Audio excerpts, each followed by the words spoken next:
Los actuales libros de Esdras y Nehemías, que narran el regreso de los israelitas del exilio de Babilonia en torno al año 538 a.C., tras la proclamación del edicto de Ciro, fueron una misma obra literaria que en algún momento alguien dividió en dos. Es posible que ambos fueron a su vez la segunda parte de otra obra más extensa, encabezada por Primero y Segundo de Crónicas. En todo caso, son el único referente literario completo que tenemos de la restauración y reconstrucción de Jerusalén después del exilio de Babilonia. Sus descripciones ponen de manifiesto una nueva etapa en la historia israelita. La experiencia del exilio hizo que la restauración se convirtiera en un momento muy importante que dio lugar al nacimiento de una nueva idea de pueblo. El autor recurre al pasado para comprender el presente y diseñar el futuro. Desde esta concepción, el pasado justifica el presente e ilumina el futuro. Una vez más, la fidelidad a los preceptos y mandatos de la tradición, reflejados en la legislación mosaica, son la garantía del buen hacer y de la presencia de Dios en la vida del pueblo. El alejamiento o incumplimiento de las leyes divinas será el origen de desgracias futuras que hay que evitar. Esdras 1. El año primero de Ciro, rey de Persia, para que se cumpliera la palabra del Señor por boca de Jeremías, el Señor despertó el espíritu de Ciro, rey de Persia, para que proclamara de palabra y por escrito en todo su reino. Esto dice Ciro, rey de Persia: el Señor Dios del cielo me ha dado todos los reinos de la tierra y me ha encargado que le edifique un templo en Jerusalén de Judá. El que de vosotros pertenezca a su pueblo, que su Dios sea con él, que suba a Jerusalén de Judá a reconstruir el templo del Señor Dios de Israel, el Dios que está en Jerusalén. Y a todos los que hayan quedado en el lugar donde vivan, que las personas del lugar en donde estén les ayuden con plata, oro, bienes y ganado, además de las ofrendas voluntarias para el templo de Dios que está en Jerusalén. Entonces los cabezas de familia de Judá y Benjamín, los sacerdotes y los levitas, y todos aquellos a quienes Dios había despertado el espíritu, se pusieron en marcha hacia Jerusalén para reconstruir el templo del Señor. Todos sus vecinos les ayudaron con toda clase de plata, oro, bienes, ganado y objetos preciosos, además de las ofrendas voluntarias. El rey Ciro mandó sacar los objetos del templo del Señor que Nabucodonosor se había llevado de Jerusalén para ponerlos en el templo de su Dios. Ciro, rey de Persia, los consignó a Mitrídates, el tesorero, quien los entregó a Sesbasar, príncipe de Judá.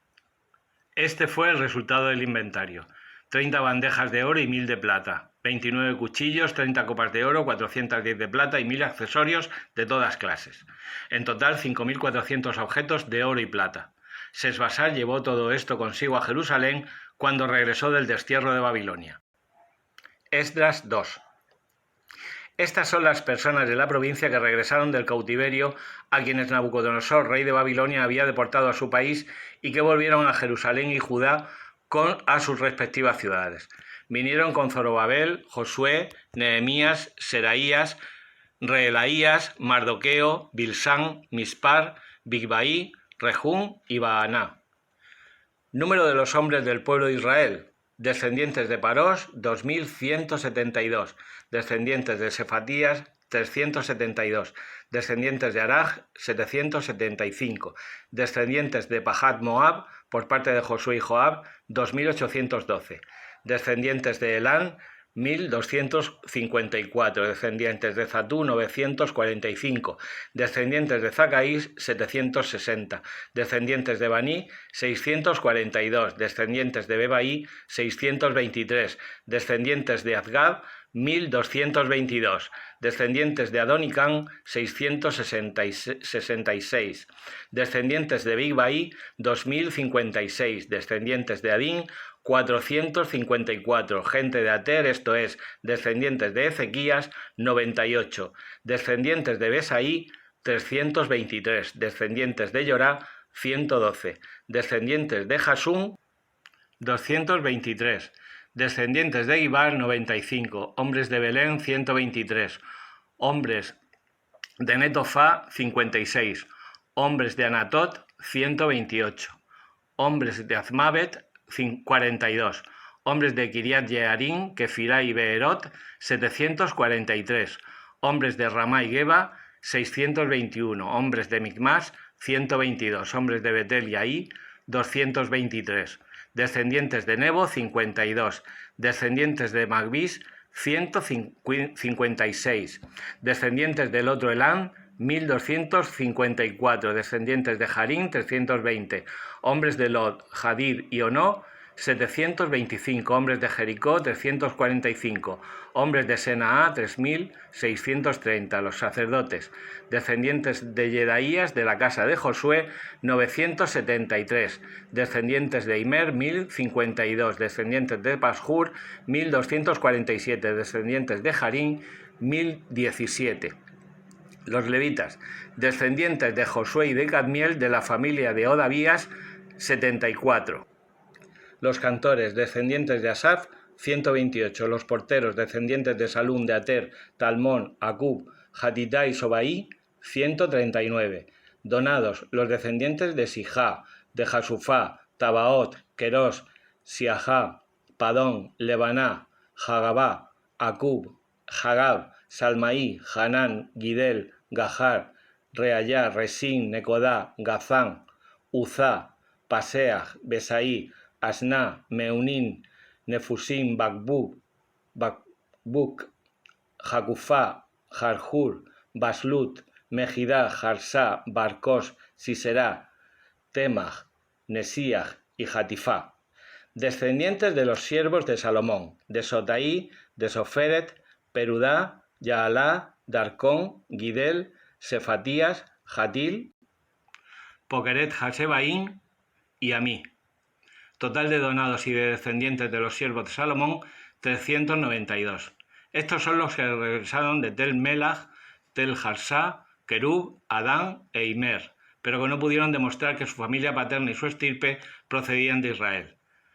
Descendientes de Laías, de Tobías y de Necodá, 652 en total.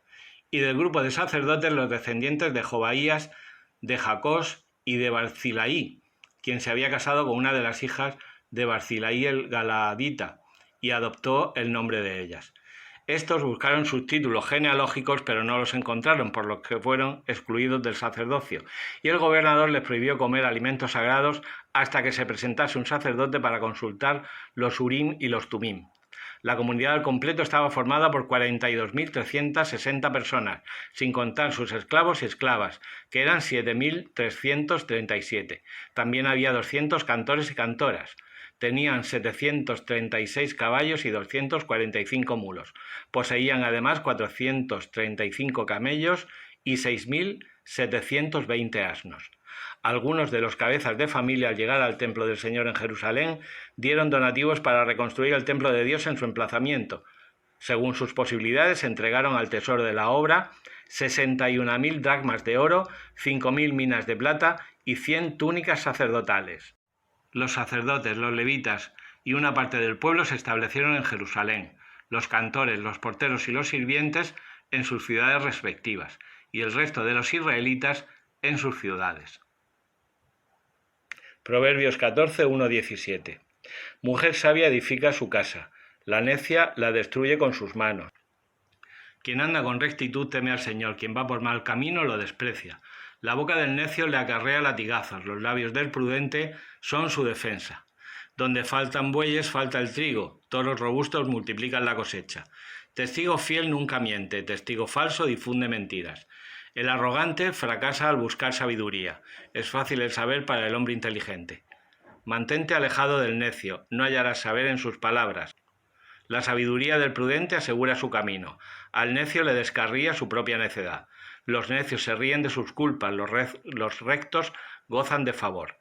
El corazón conoce su propia amargura y no comparten extraños su alegría.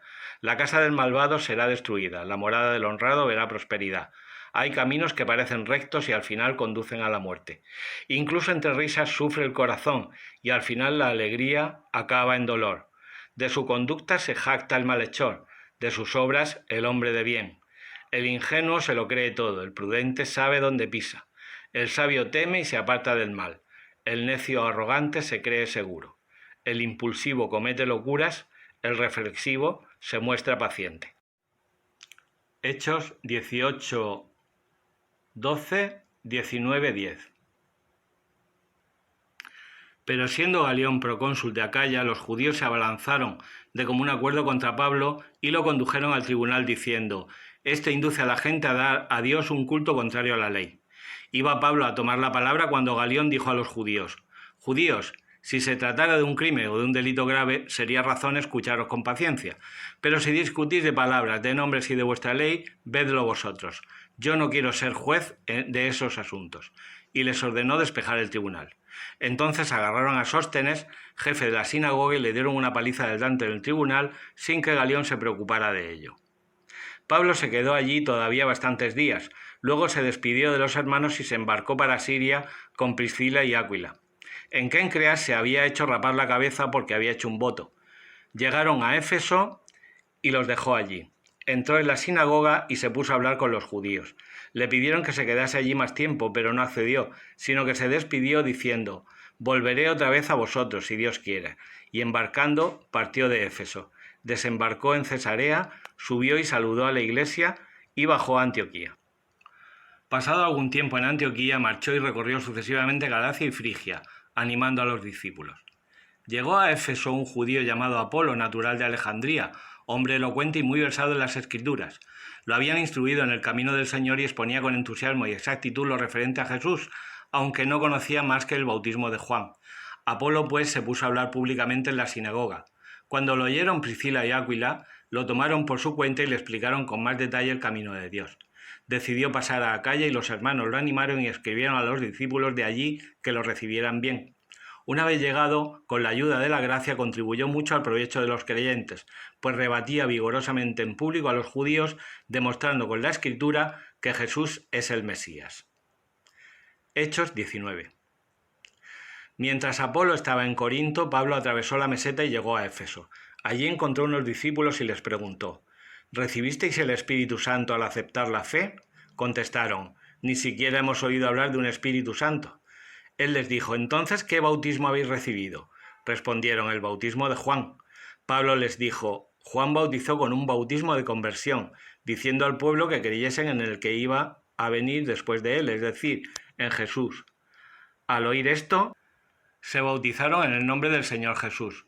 Cuando Pablo les impuso las manos, vino sobre ellos el Espíritu Santo y se pusieron a hablar en lenguas extrañas y a profetizar. Eran en total unos 12 hombres. Pablo fue a la sinagoga y durante 3 meses hablaba con toda libertad del reino de Dios, dialogando con ellos y tratando de persuadirlos. Como algunos se obstinaban en no creer, desacreditando el camino ante la gente, Pablo rompió con ellos y se llevó a los discípulos, y discutía todos los días en la escuela de Tirano. Esto duró 2 años, y así todos los habitantes de Asia, lo mismo judíos que griegos, pudieron escuchar la palabra del Señor.